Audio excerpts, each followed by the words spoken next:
1849, the California Gold Rush. Keeping a secret, on the morning of January 24, 1838, James Marshall was working at a mill in California. He spotted something shiny under the water in a ditch. It was gold. Marshall showed the gold to the owner of the mill. John Sutter tried to get everyone to keep the secret that gold had been found. 6 days later, California became part of the United States. Sam Brennan, who owned a store on Sutter's land, soon let out the secret. He sold miners the tools that needed to find gold: picks, axes, pans, and shovels at very high prices. Panic. Unlike gold in most places, California's gold weight wasn't locked keep under the ground. Placer mining was a way to miners sifted gold out of the riverbed using a shallow flat pan. Prospectors stood in rivers and shoveled gravel into their pan. They took out large rocks, then carefully swirled the pan. The dirt and gravel spilled over the edges with the water. The shiny flakes of gold stayed at the bottom of the pan.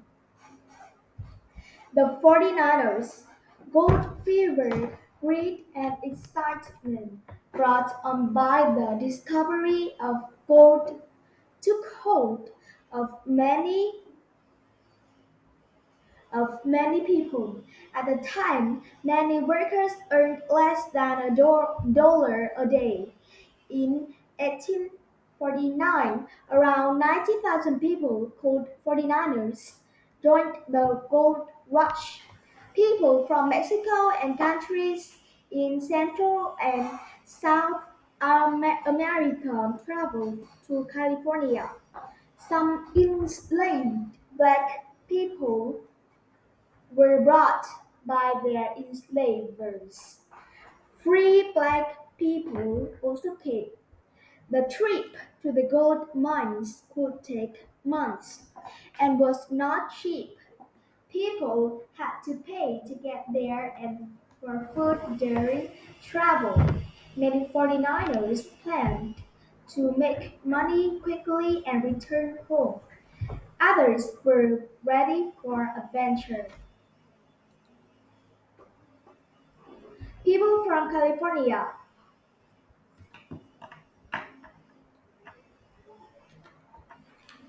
Oregon, and Mexico were the first to come to the rivers near Sutter's Mill. Locals only had to take their pack animals. It took longer for immigrants to arrive by boat. They came from Asia, Australia, and South America. By ship, about half of the 49ers decided to travel by ship to avoid crossing the lands and native peoples. Ships took from 5 to 8 months to sail from the east coast. They had to round the tip of South America and then go up the coast to California. The cheapest ticket was $75, about $2,300 today. It was a difficult journey. People got sick and were bored. Some passengers cut through Panama. They traveled across 60 miles, 97 kilometers of jungle, then got on another ship. Bad weather and wild animals made the shortcut difficult. Many fell ill and died. If they made it across, it might take weeks or months to catch a ship on the other side. By wagon, it took about the same amount of time to cross the United States by wagon. Much of the land between 49ers on the East Coast and California still belonged the native peoples. Settlers moving west often stole from native communities and attacked them. Most people left from Most people left from St. Louis, Missouri, the most western U.S. city at the time. Wagons followed the California Trail for 2,100 miles, 3,380 kilometers. Across the flat prairie, a wagon could travel about 50 miles, 20 kilometers. In a day, rivers, mountains, cliffs, and deserts greeted the travelers, as well as rain, wind, and snow. It was difficult to keep the oxen healthy and the wagons working. Even worse, dangers facing 49ers came from sicknesses, hunger, and accidents. For those who made it to California, life easy did not get easier. Still, it was difficult for minds to give up. The next pan of gravel might have gold. Equal opportunity. As the hills filled with prosper- prospectors, white miners began to treat other groups badly. Many different groups of native peoples lived in California. Attacks from 49ers forced native peoples off their land. Once California became a state in 1850, the government took even more land from native peoples. Thousands of native peoples were killed and thousands more died of sickness. New laws allowed settlers to arrest native people for breaking the law. Then they forced them to pay fines by working on ranches.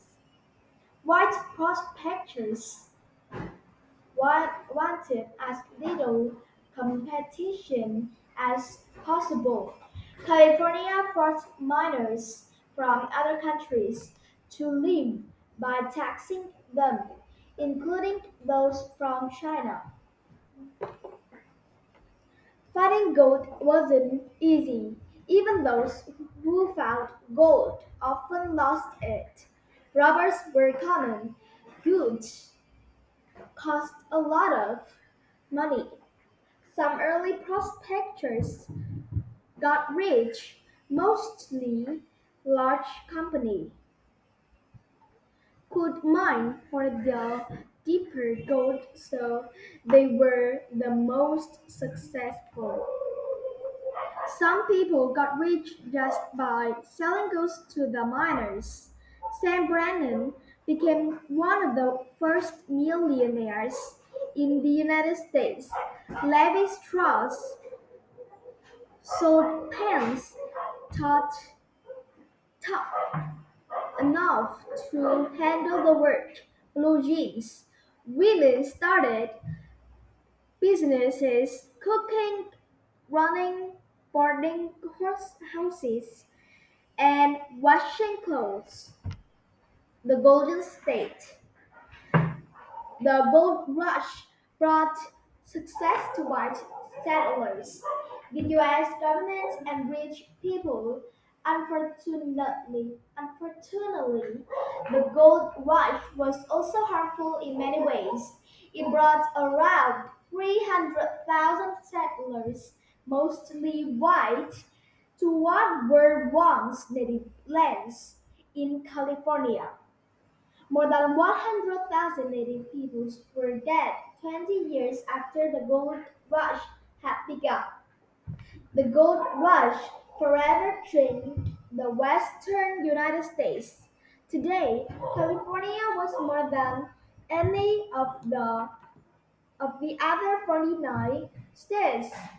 Nearly 2 centuries after the gold rush, California still lives up to its nickname, the Golden State.